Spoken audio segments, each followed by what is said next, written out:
All right, you are now tuned into the Rotated Views podcast. I am your host, Jimmylee Velez. I'm here with Gabe, Anthony, and Heck, Scaling Your Business 101. In this episode, we have special guest Anthony Weinkopff.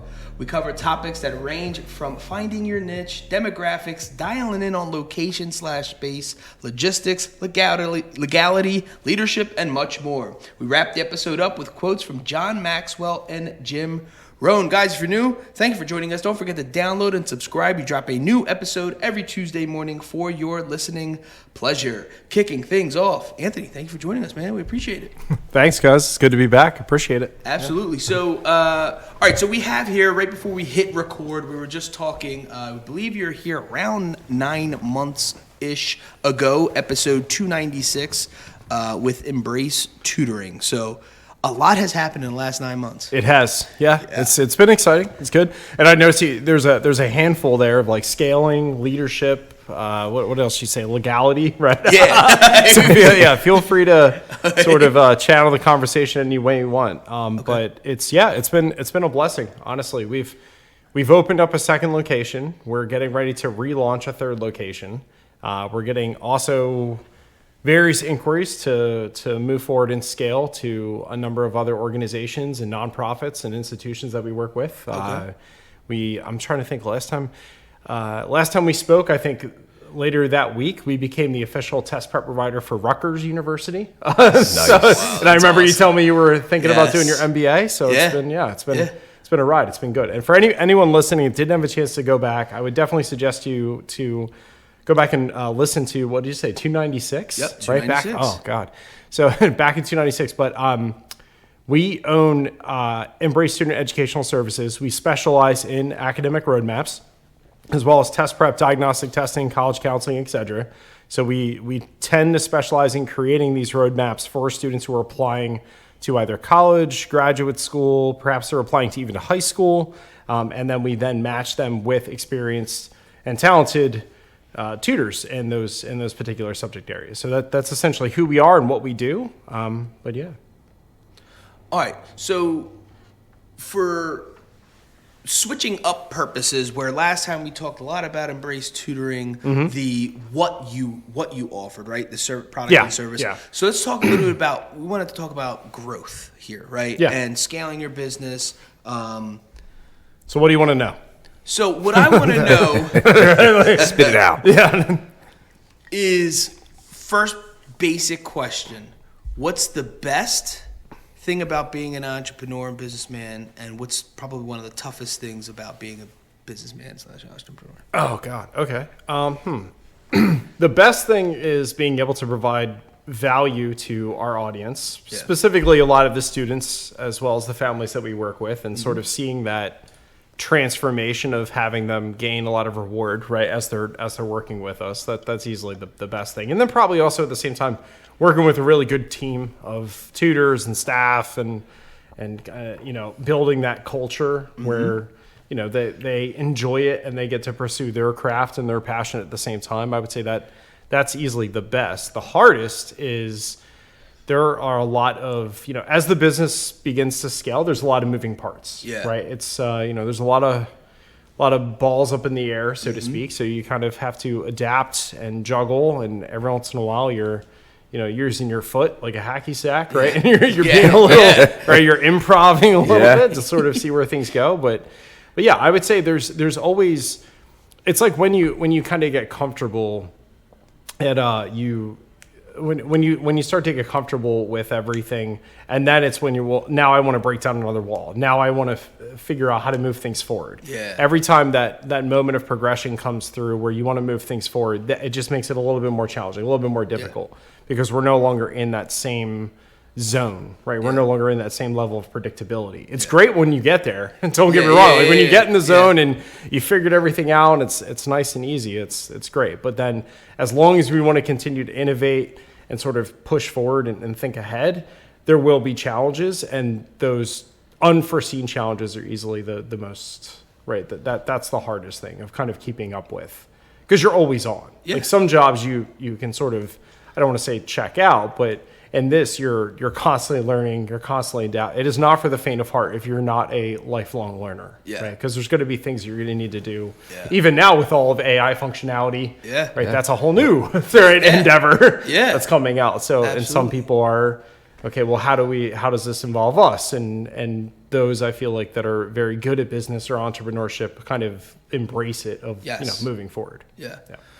Okay, so someone heard that response and they're saying, all right, the good outweighs the bad. I want to move forward with starting my own business. What's the best way for them to dial in on the niche that they want to pursue? And if it's a good one? Ooh, they have to, I would definitely say they need to go and get their feet wet first. Yeah. They need to do whatever it is that they would like to do, right? I mean, in any type of field, they need to get their experience within that field, really hone that skill or that craft, surround themselves with really valuable people in that area, and then it comes down to the general business logistics, right? You have to probably speak with an accountant. You might want to speak with a lawyer. Start researching and doing a lot of market research in terms of how will you position yourself as a niche, or what value do you intend to bring? Yeah. I hear there was this people are sending it to me on TikTok nonetheless. Yeah. Of a girl who just pitched this idea. Have you guys seen this? The babysitter. No. Oh God, you should look this up. So there's a babysitter who is with her. She's watching these kids, and she's noticing none of the kids in the room are talking to themselves as she's babysitting. So she says, what we should do, guys. Here's a foundational idea. Let's have a phone in the house with a landline, where the kids can kind of like talk to each other with that landline. And everyone is laughing because that's something that we did, for years and years and years. Oh, yeah. Right? But I feel like that, so people have ideas all the time. Yeah. But you need the foundational and the kind of the market research to say, how's this been done? Why hasn't it worked? What areas can I use to improve upon? And then if you really do have a really good idea, if it hasn't been done, it's because you've done the market research to say, well, how can I push this forward into the market, and what will I do? How will I position it? Yeah. How will I sell it? How will I structure it? What's the general business model, right? Is it SaaS for subscription as a service? Am I doing a general service where maybe you're doing a barbershop, right? Mm-hmm. So all of those things go together, all the little things, all the details. And within that market research, you're also sort of dialing in on who your demographic and your market is, right? Yeah, absolutely. Yeah. You need to have really tough conversations with yourself of, who will buy my product, right? Yeah. What value do you bring if that's the case? Because someone's buying some sort of value that you're bringing. Yeah. So someone, they started a business, they made the decision to start a business, they found the niche that they wanted to, come out with, they launched, they're doing well. One of the biggest things I think that doesn't necessarily get talked about enough or a lot, if it is mentioned, is customer feedback. And what I mean is, a lot of times we're shopping on these websites, the big ones, Amazons of the world, and you see how many stars it has, and customer the ratings and the customer feedback. It's almost like before I purchase anything, I literally go to that, do my little mini market research, and I'm talking about household items. I just want to make sure I'm not buying some wild Mickey thing Mouse product, right? And then and if I read anywhere between 5 and 10 convincing comments, I'm like, all right, I'm good. And then the price makes sense or whatever. Bang, I go. What is your take on that? How valuable is having that customer feedback? Well, I think in today's world where testimonials and word of mouth is always going to be king, right? Yes. Because you trust your friends, you trust your family, they may have gone through those similar experiences. So you're always going to ask your friends and family first in terms of, hey, do you have a suggestion for, XYZ, right? Mm-hmm. And we were even talking about owning dogs earlier, when I came in, and immediately I recommended 3-4 places. I was like, here's your new doggy daycare, right? Here's your new doggy spa. Here's your new doggy this is the right. And I guarantee you'll probably go and you'll look up at least 2 or 3 of those places just because of the the general recommendation. But then it comes to the follow through of having enough of a digital brand where that company has a proven, a proven longevity where you're going to go and you're going to look at them and they're going to have hundreds of reviews. Yeah. And they're going to be recent and they're going to be authentic, right? They're going to be written from actual, right, clients and customers. Video is huge right now. So if there's any sort of video testimonials, it's going to go a long way. You'll probably check their social media brand or their presence.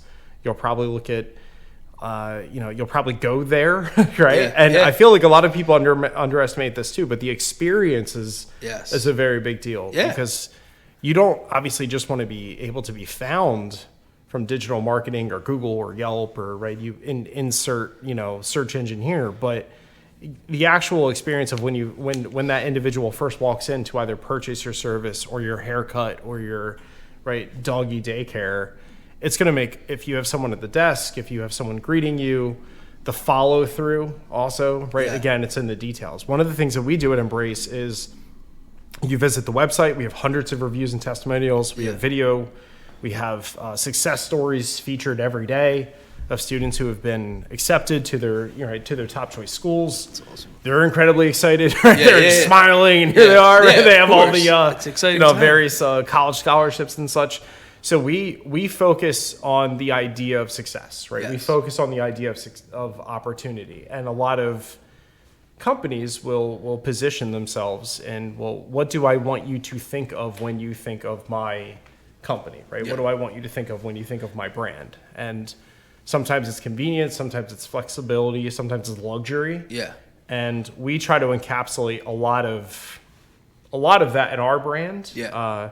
But I know for sure in terms of market research, it goes a really long way because you want to try to tackle a little bit of everything, but customer relations is incredibly important. Yeah, overall. So speaking of the feedback, and then maybe talk a little bit about the source of the feedback and possibly some discernment. And what I mean is who the source is giving the feedback and possibly what their intention is. And I'll give you an example. Yeah, I was like, you're gonna need to elaborate a little bit. So I know a person who was sort of grandfathered in on a what do you call it? Almost like a motivational speaking. I don't know. Like he went on these gigs where he's giving motivational talks to schools, like local schools, universities, got on large platforms, whatever.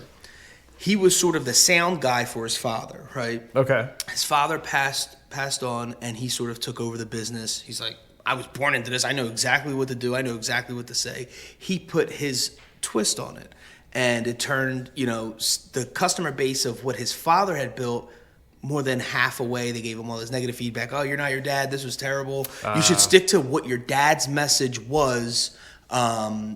That's why your dad was successful. So, but he stuck to his guns and expanded the business by literally 20x or something like wild. Like he blew it at his dad's numbers. The Gary V syndrome. Yes, right. It was just like you're like standing back. Like it was almost, but he stuck. So he heard the feedback, but at the same time, he knew what his mission was. He knew what he can bring, and then also he understood that what he brought to the table, what his dad brought to the table, although it was the same profession, was different.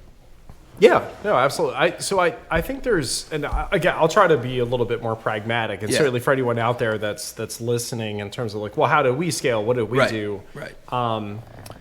I think that because the first few years of business, we initially were doing private tutoring, one-to-one students, and a huge concentration of test prep, right? SAT, ACT, because when everyone thinks of, hey, what test do I need to take, like hypothetically need, most people start to associate the SAT. Yeah. We had one test prep class, I think 5 or 6 students in that class, all got perfect scores. Wow. And then it just went, right, and it just blew up. Yeah. So then based upon the need of really what was going to make the biggest difference for our students, they then wanted to start to apply to, various colleges that were incredibly selective, and we kind of had to revamp our model. Yeah. So our model was no longer just, hey, we're going to do test prep and kind of miniature classes and mathematics tutoring, if you will. Yeah. Now we're going to do full scale, holistic packages.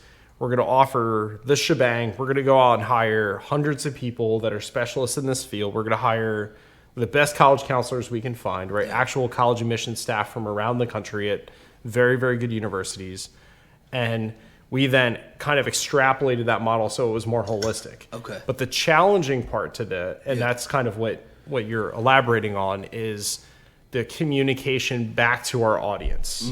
So for instance, we did not do classes for quite some time because most of our audience was all electing to do private tutoring. Yeah. To this day, we would still get tons of questions for classes. We do run miniature classes, and we are associated with various test prep high schools, and we're the official test prep provider, for instance, for Bucks County Technical High School, Commonwealth High School, Harris Truman High School. Yeah. So we are those people that go into the schools and actually offer that class as an elective. Yeah. But the very core of our business is those holistic kind of customized private tutoring packages that we offer, and communicating back to our audience and saying, hey, here's what we're doing that's different. And I think, to tell you the truth, I think it worked because we already had proof in the pudding, right? Yeah. Like, we already had these 6 or 7 kids who had gone through our program who are now like, I want to apply to some of the best universities in the world. And we kind of had that recipe in terms of what they were doing. It would be like almost no one believed in our restaurant, and we're like, come try this meal. Yeah. Like, trust me, it's going to be good. And that has just continued to, hey, this is done very, very well. But us consistently providing more into that package of like, this is a new thing we think is going to benefit your child, right? Here's a health and wellness consultant that's going to speak to your child about anxiety or just general health and wellness and coaching, right? Or, hey, here's a financial aid expert that we're going to pair you with. So that way you can, so we're constantly giving these things in addition, almost kind of like a restaurant sending out an amazing appetizer. And you're like, I didn't know I was getting this. And you're like, this is the best here. So we do that in addition to the private tutoring. And it's been easier for us because we think we're kind of a little customer obsessed. Like, what can we do to tweak the recipe or the model, if you will, that's going to benefit our students more? And that because of the success that they've had, it just gets easier and easier to communicate that back to the audience. But then that communication is in our brand, it's in our reviews, it's in our testimonials, it's when you visit our website, it's in the videos.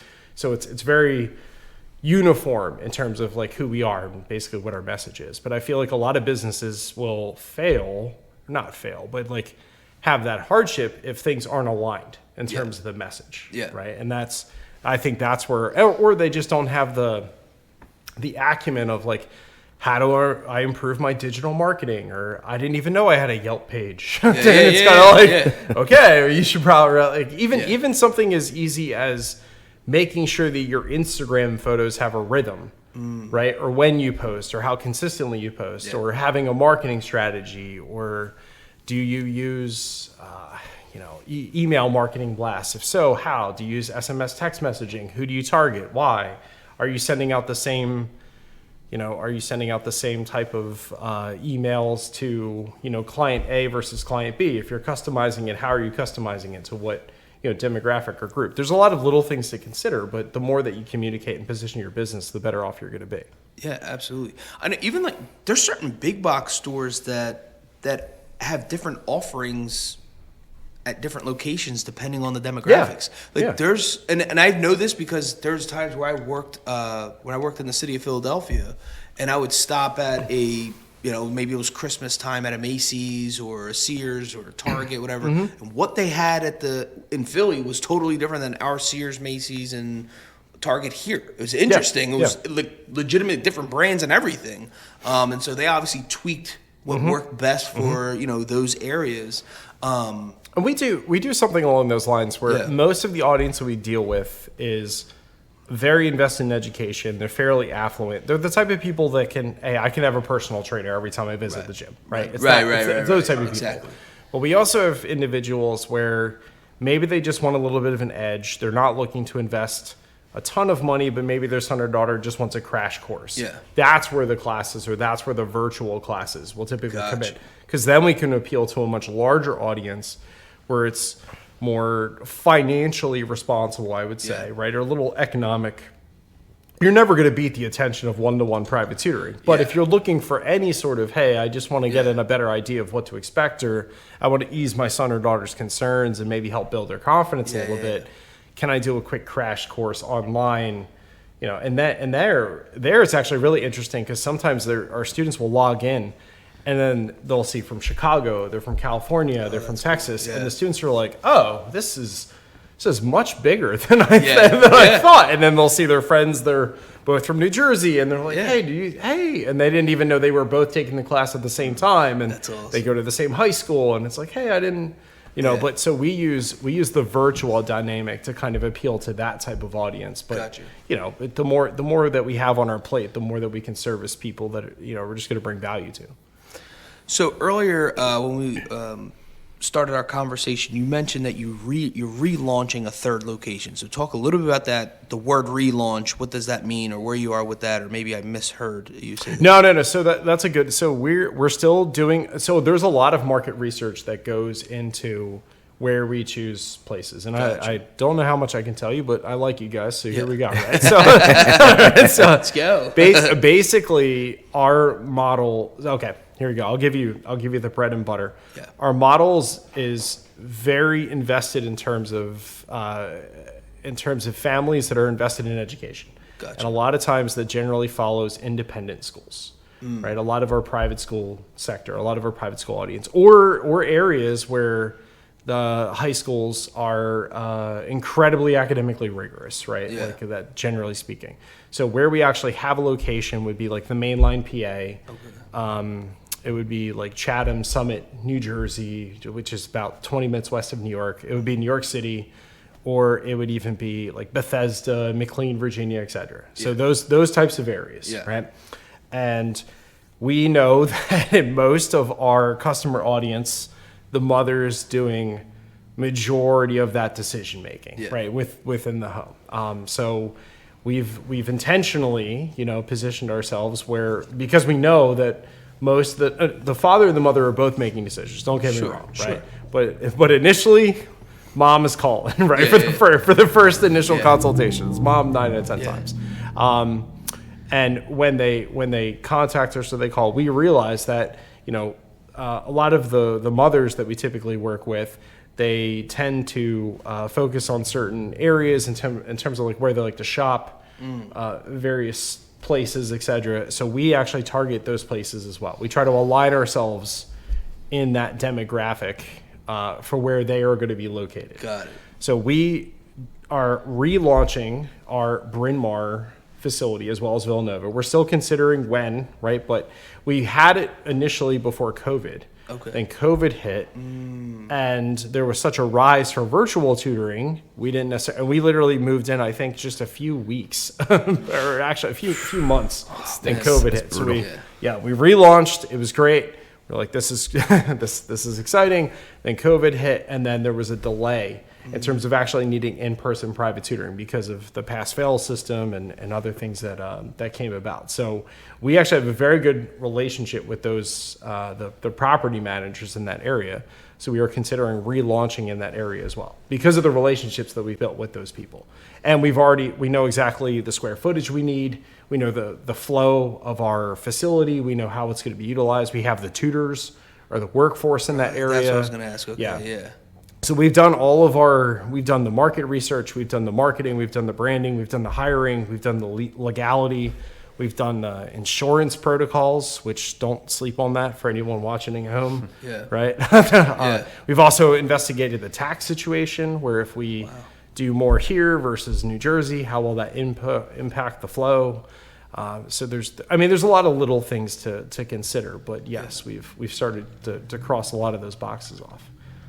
Wow. Yeah. And we did the same for West Windsor. We just opened up in West Windsor fully. Okay. So that we're focusing on more now because, ironically, after COVID, we then had a surge of West Windsor Princeton students. Wow. So we then said, okay, let's open up in West Windsor Princeton because currently that's going to fulfill our need more, and then we'll relaunch in Bryn Mawr, Villanova.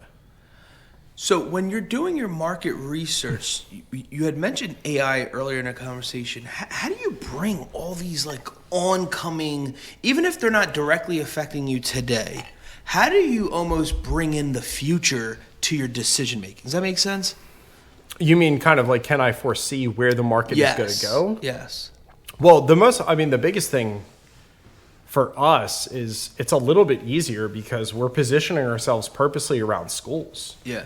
And the school's not going anywhere, right? Yeah. So that for us, it's a little bit easier because we know that, okay, there's going to be the school here, and we do market research and we find out a Starbucks is going around the corner. Yeah. So if we ever have overflow, then we know, well, our students can meet at the coffee shop, right? So that's sort of that's not where we want things to happen, but we know that, we immediately think kind of like plan B. Yeah. And then we circle back and we look for the facility that we want with the space that we want. We already have an abundance of, I would say, furniture that's all matching intentionally. So that way we can just take that furniture and set it up in the rooms. We already have branding and paint palettes. And I still go and I paint some of the facilities, right? My wife and I were like, just congrats. This is great. So, so we already have we already have the things picked out. And the luxury that we have is that a lot of it is one-to-one, right? It's a lot of one-to-one meetings, a lot of one-to-one rooms.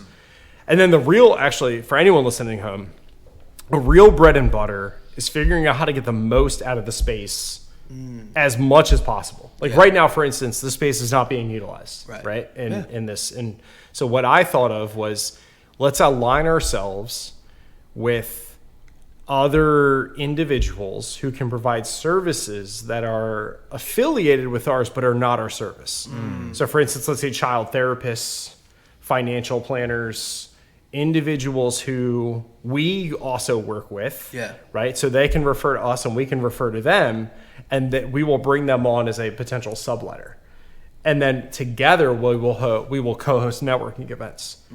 So realistically, we act as directors to a couple of networking groups in New Jersey as well as this area for Bucks County. And that brings in a pipeline of testimonials and referrals.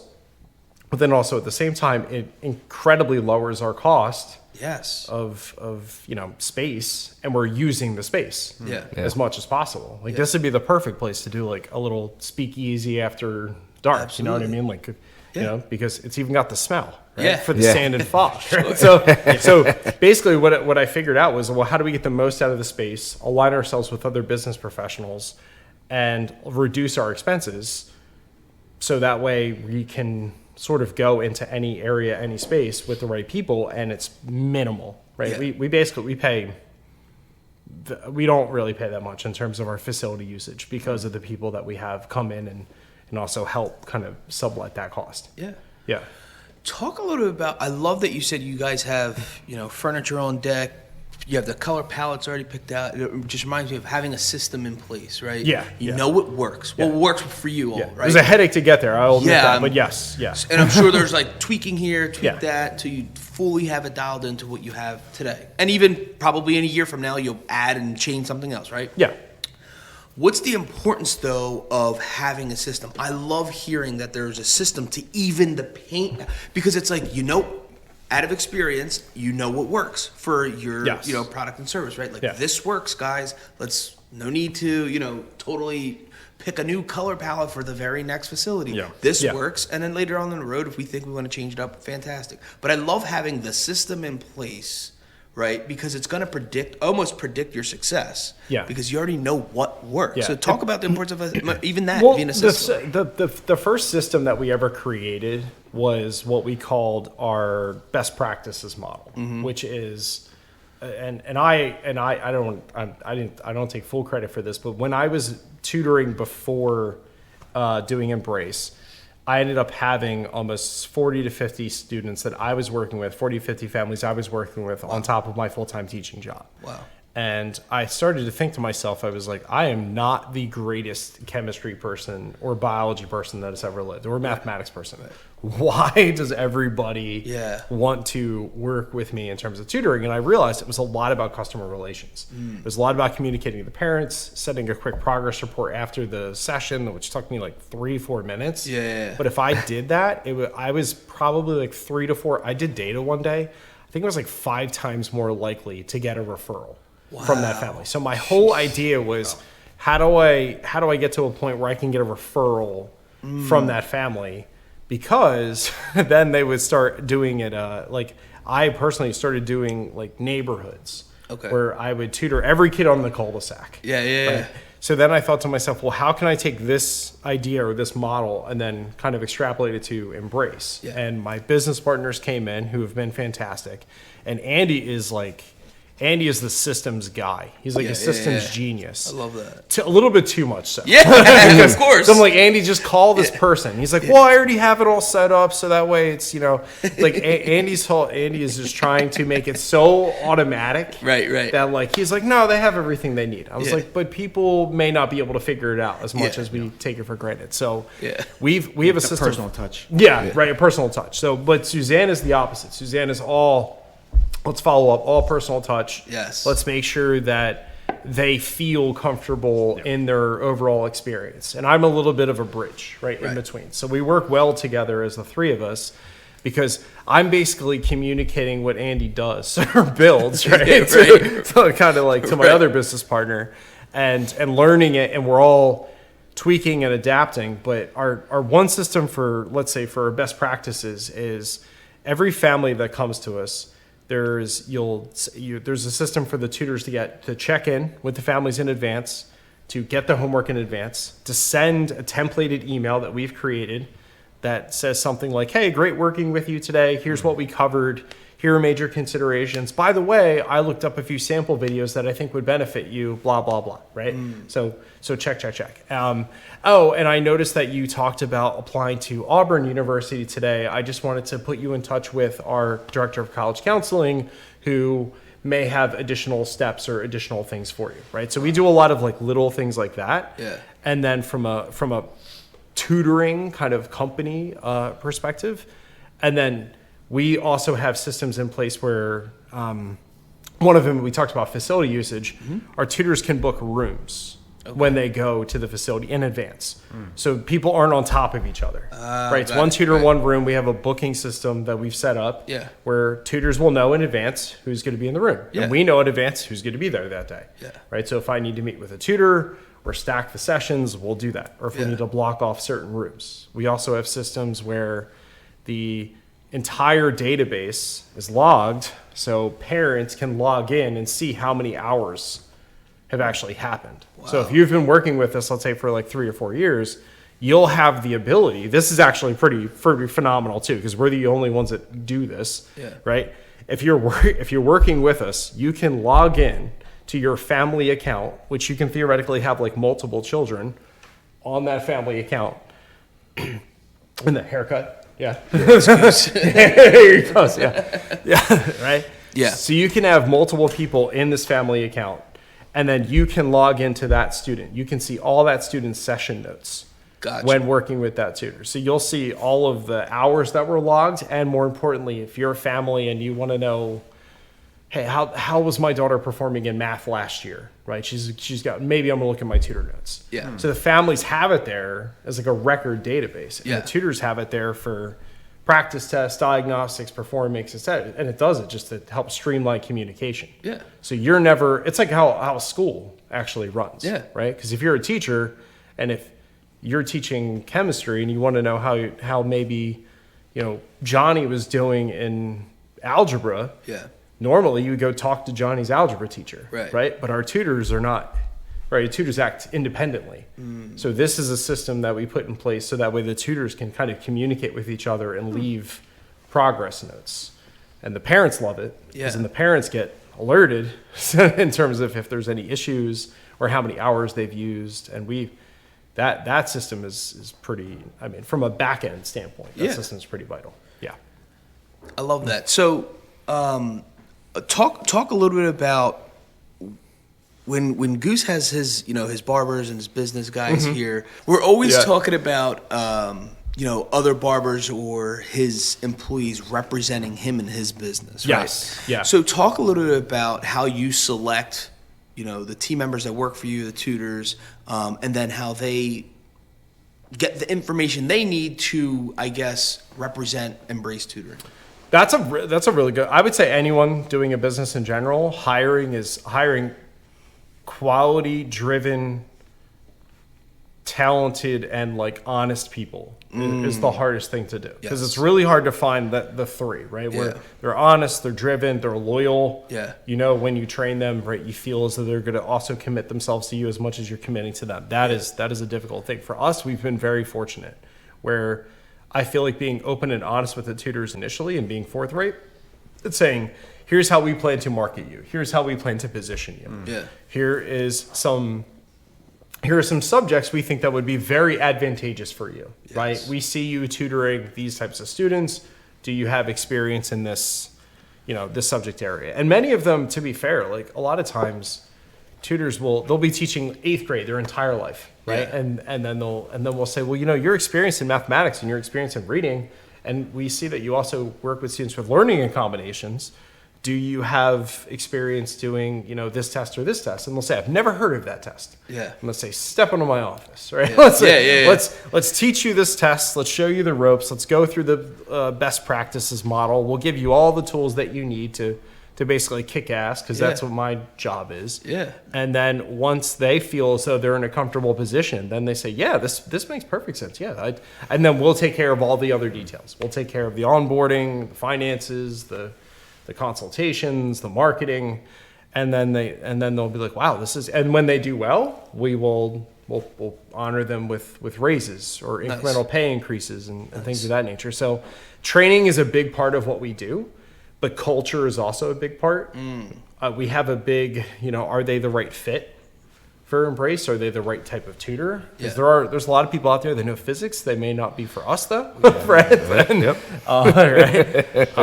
Like working with children is it's an art at the same time, and not every child is for every tutor, or vice versa.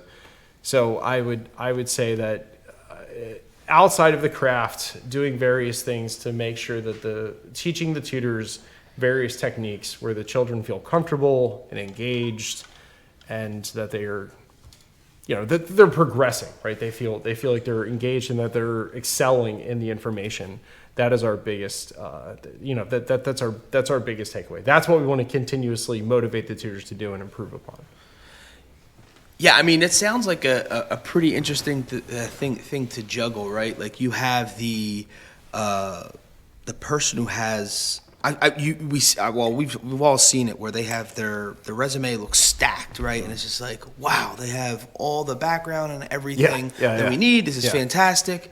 But you just, maybe they won't fit into what you all are doing, maybe the culture wise, or I'm not sure if it's the right personality. So it's like, there is a lot of boxes to check off. And it's like, here's the thing. It's like, it's not that it's not good. It's just, you'll probably be a better fit for another, organization or business. It's not that it's good or bad. It's just, you have to find the right match. We're big culture people, and someone asked me actually. I don't know if it was a podcast or when I was doing a business presentation at one of the schools, but someone asked me this question, and I remember because I had to answer it in less than 30 seconds. I'm not doing that good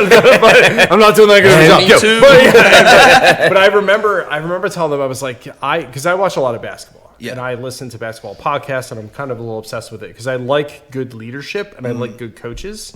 And when I first started doing business, that is where I sort of, what does Coach K do? What did Phil Jackson do? And I remember Greg Popovich had a rule where it was the not a spur rule, where if this person checked every box, they were talented, right? And this is why they find people like Manu Ginobili and right all these other people that people pass up on is because if you're a Spur, they have these intangibles of like, what are you going to bring to the table? Are you going to stay after practice? Are you going to work late? Are you going to be a team player?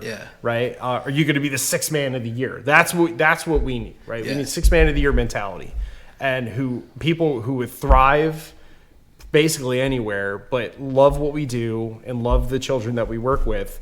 And they want to put themselves in that type of position, and by being a part of that culture, they feel like we thrive together, right? So we do the not a Spur mentality. There are a lot of people that apply to us, and after working with them, they have a very sometimes, and not to go too much into it, but every once in a while we'll do an interview where they'll say, I didn't like the classroom, or I didn't like the kids, or I'm leaving this, or I want to explore tutoring because of I didn't like these things, and I say this. I don't know if this is gonna be the right fit. Yeah, Like I don't know. I don't know if this is gonna be the right fit working with our type of audience because we work with people that sometimes go above and beyond. Yeah. Not necessarily not jaded, right? That's not the right word, but we're looking for like joyful people at the same time, wanting to be in front of the children. Yeah. Yeah.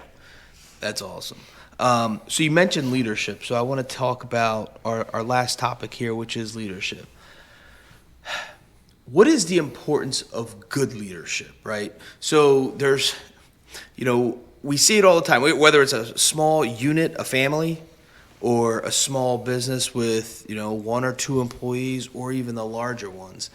The team members, more likely than not, are going to mimic what the leader's doing or the leader allows, right? Yes. And so if there's a lot of negativity in the room or gossip in the room and it doesn't sort of get addressed and it just kind of snowballs into sting, that's this person's leader. They allow these things to happen, right? And whether that's good or bad, I want to get around communication. So what's good leadership in your mind, and then communicating effectively? A big part of leadership. Well, first of all, there's many different styles of leadership, right? 100%. I think and for anyone that likes leadership or wants to read up on it, I definitely encourage them to read Simon Sinek, Leaders Eat Last. Start with Why is another fabulous book. There's a number of really good business books out there where I feel like empathy is probably the biggest because you have to kind of understand a little bit of what your employers are going through, what your customer base is going through, and kind of being able to recognize how the individuals you're training or your employees can enhance that experience, right? Especially if you have a service. If you have some sort of service and they are acting on your behalf, what are ways that you can do or things that you could bring to them so that way they can represent your product or your service better? Yeah. But leadership in general, outside of being empathetic and understanding the needs of what your company needs, is, I think, about just effective honesty and communication. If you can get people to buy into the vision of why they are here and not blindside them with other things, right? So they could just say, like, this is what we're doing, guys. This is the vision. This is the reason why we're here. And if then you know if they're not a spur, right? Yeah. That's the idea. And if they can buy into the vision, if you communicate effectively of what that vision is, and you give them you give them an opportunity to think outside the box. I tell every one of our tutors once they're being hired, once you're in, I'd love to sit down with you later on over a cup of coffee and just hear your feedback. Yeah. And you're welcome to be honest, and you're welcome to, and I tell them right out of the gate, you have a voice in the company. Because some of the best ideas we've gotten have been from the tutors. Wow. It would be like me hiring a waitress and saying, in 2 weeks, I'm going to sit down with you and I want you to tell me everything you think about the front of the house, about our service, about our systems, about everything, right? Yeah. And by doing that, they immediately were like, wow, this is great. I like the fact that I feel valued, that I have an opinion here, that I have a voice, etc., and that they're kind of a team player. And then the tutors kind of also collaborate on that in that extent, where even if I'm not at the facility, they'll check in with each other about, hey, which practice test are you doing for what reasons? Which, how is Sarah performing on your, ACT or GRE, for example? Yeah. And that's what I want. I want collective groupthink, and for them to be motivated where they are coming up with ideas at the same time and they are thinking of things outside the box in order to better Sarah's experience or the student's experience. Because I just want I want to promote a culture of creativity, right? Yeah. more than anything else. I want them to be independent leaders of their own, but then at the same time realize that they have a voice if they want to circle back. And my job is, if they bring, and we do like group things, and we'll do like webinars and such with just the tutors to kind of collaborate and discuss things. If they bring enough of that to the table and they say, Anthony, I really think we should have diagnostics, that are full question by question breakdowns, or I think we should have a full upgraded system, or hey, we need a new website. Then it's my job to deliver on those things. If enough of them are addressing that, right? No, I mean, and a small thing here, it would be like, everyone tells Miguel, I really think we should use this new device, right? Or this new cutter, or this new innovative. I'm obviously sharing my barber ignorance right now, but just in general, if enough people are bringing it to the table, like, hey, I think we should try this out. Here's what it's done for my students. Here's what it's done for my people. Then it's our job to kind of follow through and make their lives easier, so that way they can then promote it. And I personally, and I tell my tutors this, I would not do anything. I do not ask them to do anything that I personally would not do. Right. I've tutored myself. I've tutored for years myself. I've worked with a number of different students. I know exactly what they're going through. So I would not ask them to do anything that I personally. And I think they understand that. Yeah. That kind of like, I may be your boss, but I'm also your teammate in this process. Yes. And what can we do? And sometimes they're upset, right? If a parent is upset or excited. So then we'll mitigate that, and we'll say, look, I'm on your team. I'm here to advocate for you, but what can we do collectively to move forward? Yes. Yeah. I love that. One last thing that you were talking to made me think of providing your team members, because we're talking about scaling your business 101, right? And there might be someone, you hear this all the time, it's like, oh, they scaled up too soon. They got too big too soon, that type of thing. So I want you to just provide a little bit of insight on that, and also giving your team members the appropriate tools. And what I mean is for them to do the job to the scale you want, right? So like I've seen this all the time where the leader or the owner of a business is ready mentally and has the right tools to grow, but they sort of leave everyone else, still use the same tools they're using, but do 10x of what the expectation is. So maybe the importance of providing your team members with the right tools. Another example of that would be like ongoing education. I remember, going in on a facility that they did not, ongoing education was sort of on your own. The facility did not, help facilitate that. So ongoing education is actually a goal of ours for this upcoming year, because our tutors have been with us for quite some time, and we need to do a better job of that, to be fair. But this year, and not to get into too many details, but the SAT is actually changing. It's moving to an entirely digital form. Wow. So we're going to get ready to do a lot of ongoing education of like, here's what's changing, here's what happens, here's why, here are the updates and pre-calculus that we need to be aware of. And we will do various seminars and webinars and things in person. I personally am a big in-person person. Yeah. I would be happy to do the webinar with all of my tutors, but I find that by checking in with each of them for 30 minutes, they'll get so much more out of that than me doing a big 2-hour to do about, and granted, it does take longer on my part, but longevity wise, if I check in with them, if I have a chance to, like when we did the onboarding for the full CRM system that we just launched, which is the back end management system for anyone listening, I logged in, I checked in with every one of the tutors, and I showed them and I walked them electronically how to go through it. But it was a chance for me just to check in with them and just to say hi and say, how is life? How are your students in general? Yeah. In addition to, by the way, here's this new software that we're rolling out. So when there's moments like that, I will purposely do kind of individual, check-ins and ongoing education. If there's a broad, hey, this test is changing, I'll do a little bit of both. We'll record videos, we'll send it out, we'll even match tutors together to say this person, our director of academic enrichment, is going to walk you through, here's the updates to the GRE or the SAT, etc. Because we just want them to feel like they are prepared, right, as best as possible, and they're comfortable with.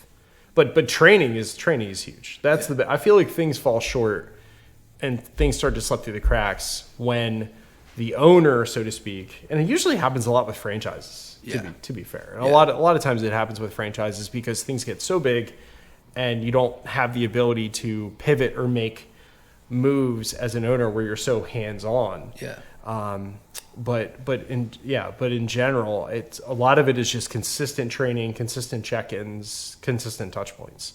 More than anything else. And then having the right team that wants to be receptive. That's the other thing. You have to bring in individuals that want to be receptive that are a part of the team. Yes. And then do say, maybe I should shoot less threes. Right? Yes. Right? 100%. Come to the realization like, let me step back a little bit. Yes, maybe I should do this because I am on a new role or a new team or a new test or whatever, right? Whatever it is, but it's just about communicating. We had a business owner on here who provided basketball training, direct basketball training, like private lessons. And to that point, he would say sometimes some clients, it was the parents wanted it more than the child did. I'm training the child, so you could probably attest to this. Yeah. Where sometimes maybe the parent wants their kid to do better than the child, and it's for their own right. Their parents' intentions are all well, but it's just that you have to work through that. Right, because the kid's the one that needs to go through the training, not necessarily the parent. Yeah, right? A lot of times you talked about marketing earlier, but we're in a unique position because the people we market to is not necessarily who we're selling to, right? Or not necessarily the person using the experience. Right. It would be like me selling you a car, but heck, your drives it, right? Yeah. So and then he's got to report back to you to be like, how was it? Was it good? Like, And you're like, it was great. It's speakers, air conditioning, heated seats. It was amazing. And then I walked in, there was Gatorade there waiting for me, right? So that's kind of what we're doing. So we're sort of selling both worlds, where we have a whole campaign and customer relations system in place for the parents, where we're saying, hey, by the way, October 1st is rolling around. You have, your FAFSA, or these are things. Your son or daughter, just want to let you know they may want to start inquiring about letters of recommendation. And we're communicating that calendar, that timeline to the parents, just checkpoints and check-ins, whereas when with the students, we're going through that actual private tutoring, and maybe he's taking chemistry, maybe he's taking Latin, right? And then the parents say, this is great. Well, how can I know more? Well, wouldn't you know, there's a login portal for you where you log in and then you see all of progress. His notes and his progress. Yeah. And if you ever need anything to give back to his teachers, you have it there as a resource. And that's one of the reasons why we've done really well over the years, is just communicating, but then training our tutors to make them aware, hey, here's what the process is going to be. Right. And if you have questions, we are here as a resource, right, to help train and sort of help coach you through it. Yeah. Essentially.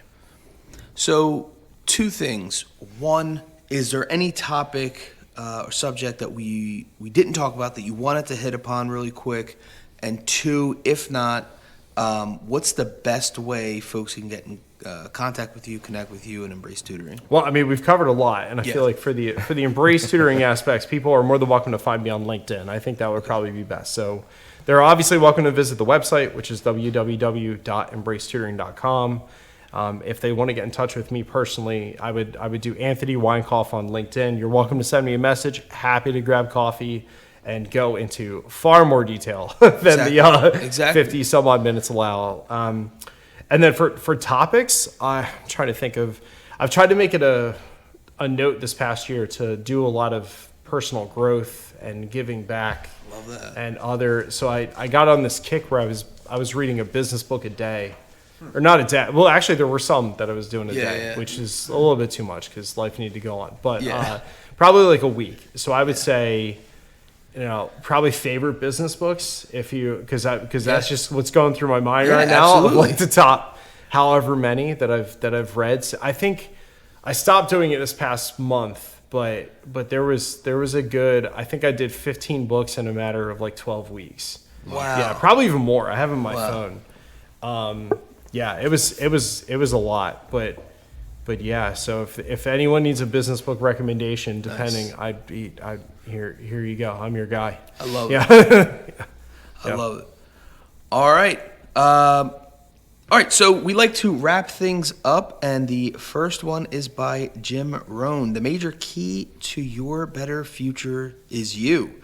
And the second one by John Maxwell. The pessimist complains about the wind, the optimist expects it to change, and the leader adjusts the sails.